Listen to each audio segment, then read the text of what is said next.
The fans are healing me through a very, very difficult chapter of my life.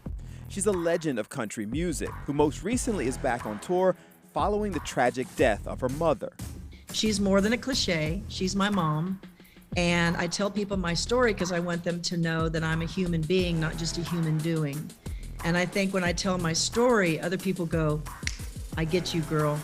The loss of her longtime partner in music, her mother, intrusive media, lawsuits to protect her privacy, and still, Wynonna Judd just keeps moving forward. I go to work and I do what it is I'm absolutely in this life to do, and that is to absolutely change the noise in the room to something positive and hopeful. Guys, welcome to another edition of The Pulse. And today on the show, we are joined by country music royalty. 19 million, yes, you, country music royalty. 19 million albums and #1 hits, dozens of them. And somebody who has a story, like so many of the people we have on the show, coming on to spend some time with us. Wynonna Judd, welcome to The Pulse. Why, thank you very much. I appreciate you doing this. Well, I appreciate telling my story. You know, that's interesting that you start there. And I was looking at your social media as we start there, and I saw some of the posts, and I kind of wanted to start with a very open-ended general question. How are you? Like, how are you doing? I'm doing good. Most days are good. Every now and then I have a bad day, and it's a bad day, not a bad life. One of the things on your social media said broken and blessed at the same time. Yes. What does that mean to you? That means I have a broken heart and I go to sound check and I sing Love is Alive. And then fast forward to the night on stage when 14,000 people are singing back to me the words to the song, and all is right in the world. I feel blessed.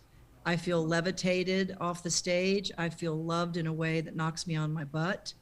And the fans are healing me through a very, very difficult chapter of my life. And I just feel like no matter how brokenhearted I am, I show up, whatever shape I'm in, and I'm open to the process. And the process tells me something good is about to happen. And when it does, booyah.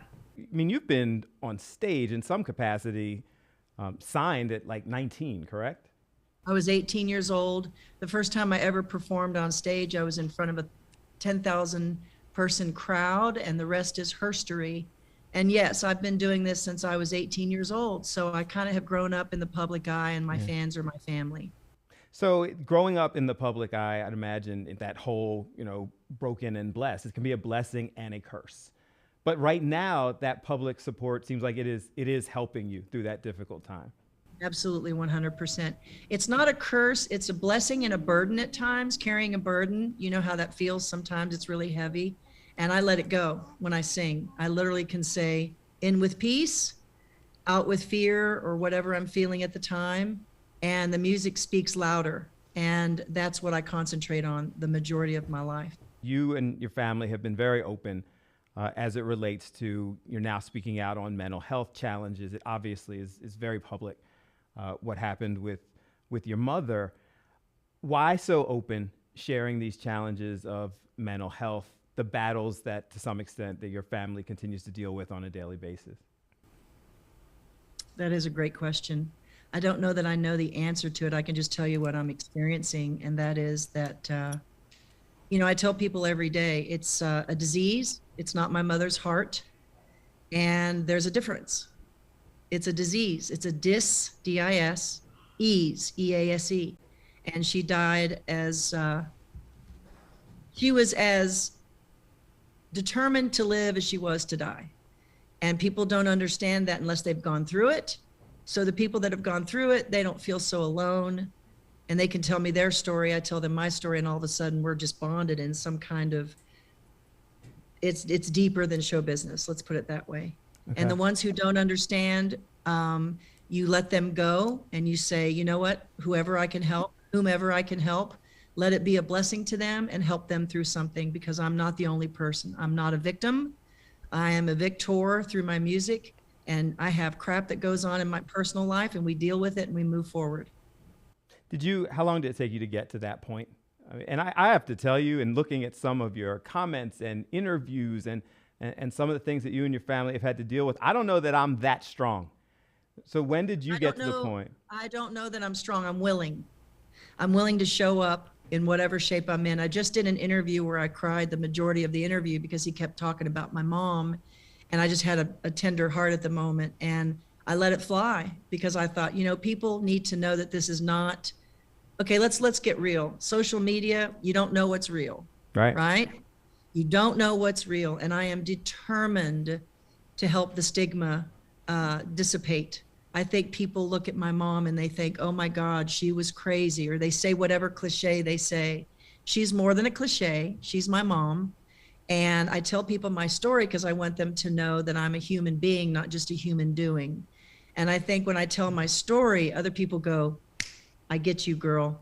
I know what you're going through. My mom and my dad, they just got divorced, or my mom, committed suicide, or I have a daughter or a sister or a brother and a dad. I have all the stories in my vocabulary today. And I could tell you this, we all feel helpless because it's as mysterious as the ocean is deep. Mental illness. I don't like that term. It's a disease, and she was not her disease. Social media, and you were just talking about it, so social media is not real. But the challenge with that is that people, especially someone who has been in the public eye as much as you have, people think they know. And so then people post things out there, or they have comments or judgments or what have you, and that becomes fact. How, do you counter that? Or do you just, as you said, just float and fly? I can't deal with everything that somebody thinks. One, don't fight with pigs. You both get dirty and the pig likes it. Yeah. That's number one. And number two is 1/3 of the people will love you no matter what you do. 1/3 of the people will never love you no matter what you do, and the rest don't care. So you have 1/3. I'm speaking to the 1/3 that get it, that understand me, and the rest that don't. Bless your heart, because there's going to come a day when you're going to feel like I do. And I hope that you have people around you that treat you better than you've treated me today.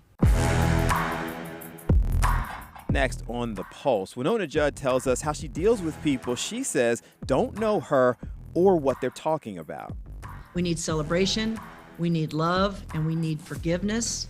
And all I can do is say, oh my God, I don't know who these people are, but bless their heart.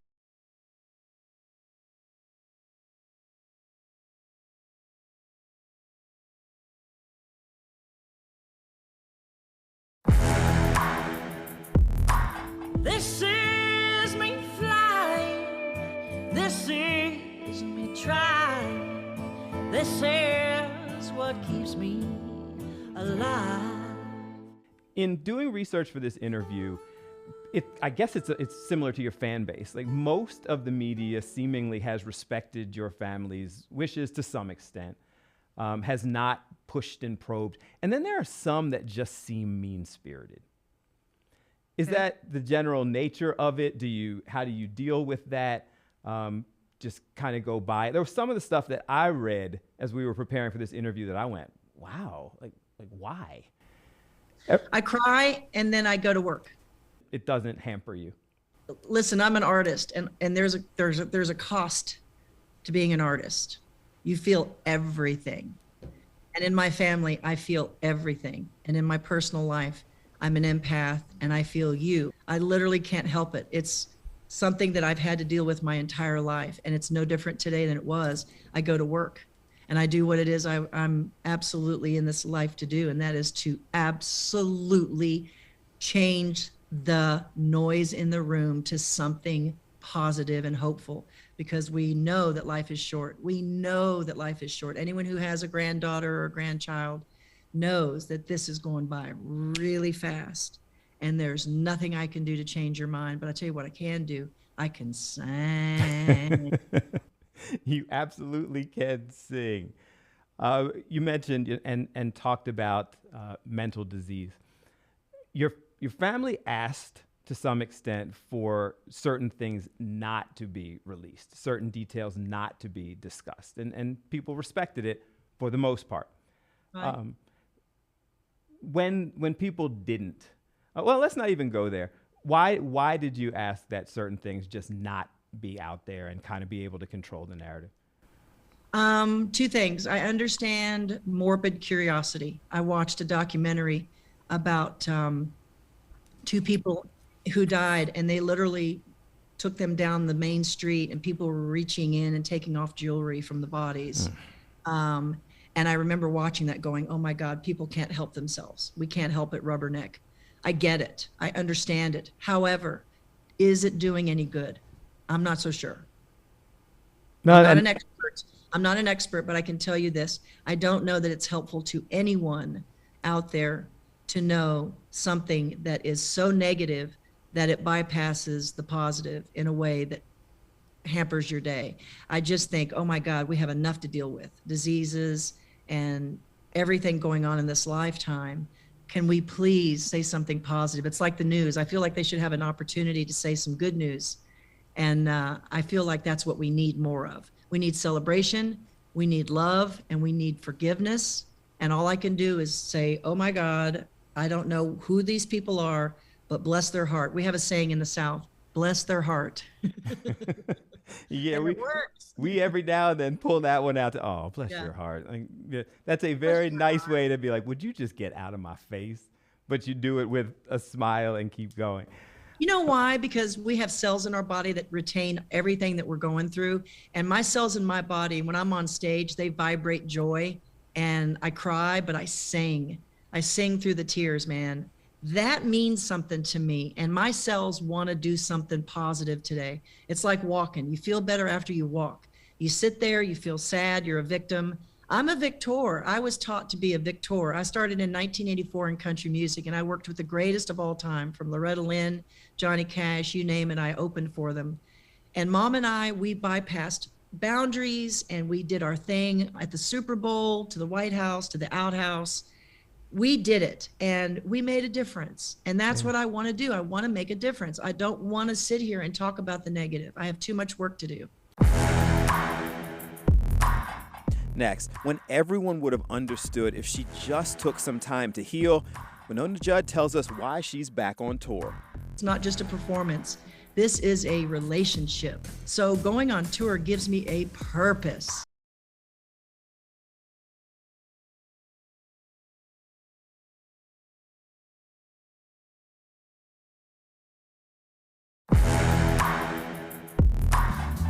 There's something on the other side. The other side. And so you're on tour now.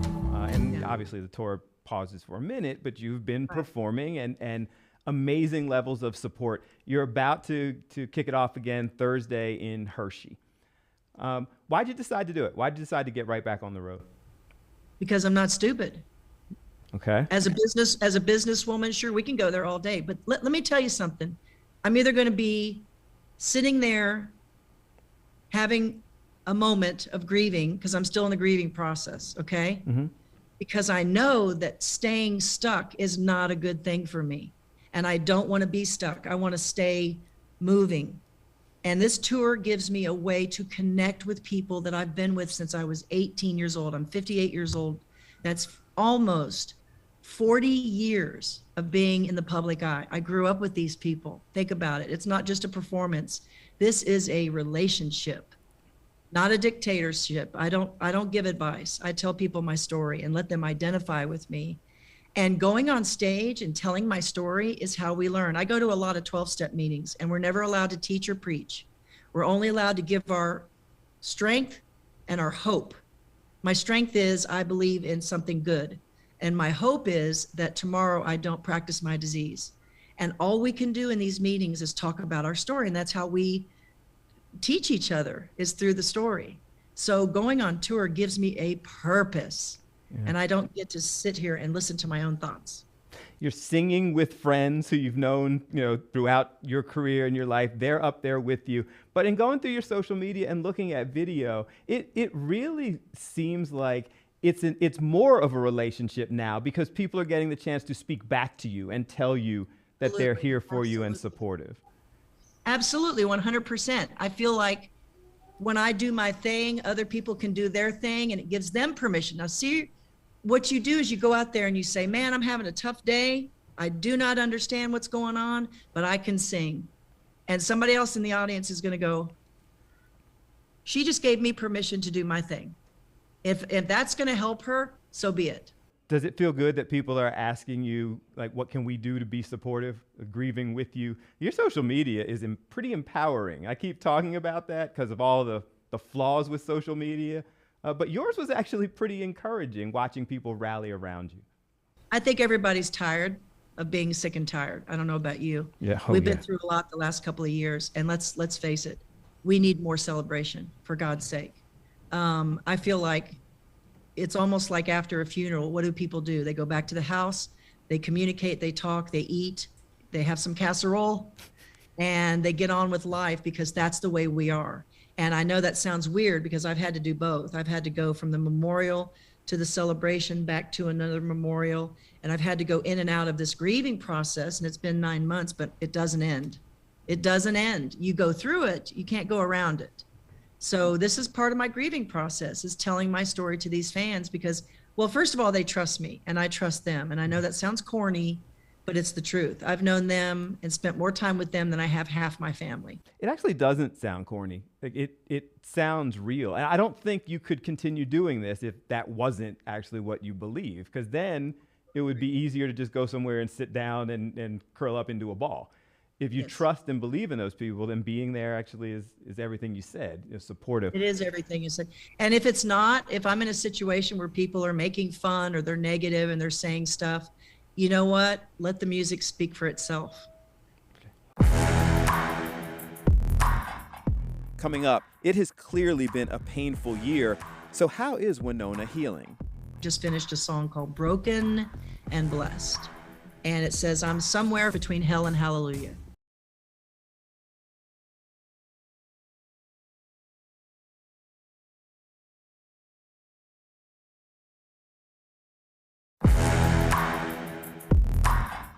I'm gonna make this fast because my heart's broken. And I feel so blessed, and it's a very strange dynamic to be this broken and this blessed. What are we gonna see on this tour now? You're gonna see me walking through a very difficult time as well as feeling like I'm being healed. These shows have become light therapy for me. You know, some people go get a tan at the tanning salon. Some people go get their hair did. Some people reach out to a friend. This is me reaching out. This is me literally reaching out saying, I don't want to do this by myself. I don't want to grieve by myself. Everybody's different.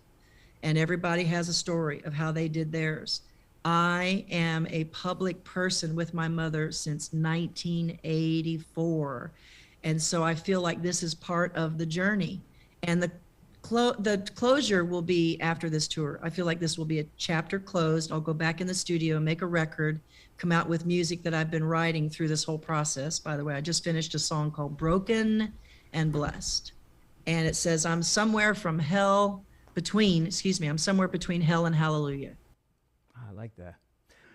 A lot of people talking about your situation. I want to hear from you. What don't we know? What is it that you want your fans and the public to know? That I'm okay. I think there's a lot of chatter, and that can be really negative, and people can start to feed off of that and pass it on. It's like a bad virus.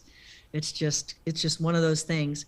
I'm okay. I had recently a situation with vertigo. It's like the crystals in your ear tell your brain that you're not balanced. So your brain does this, and all of a sudden you feel like you're out of balance and you can't do anything physically. I'm okay. Vertigo comes and goes. I'm stronger than I've ever been. I'm more emotional than I've ever been. So that combination makes for a good song.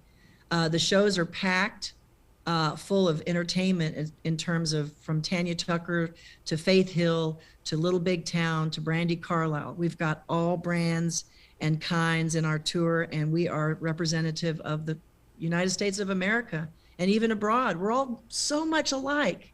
I think people forget that on social media. We are so alike.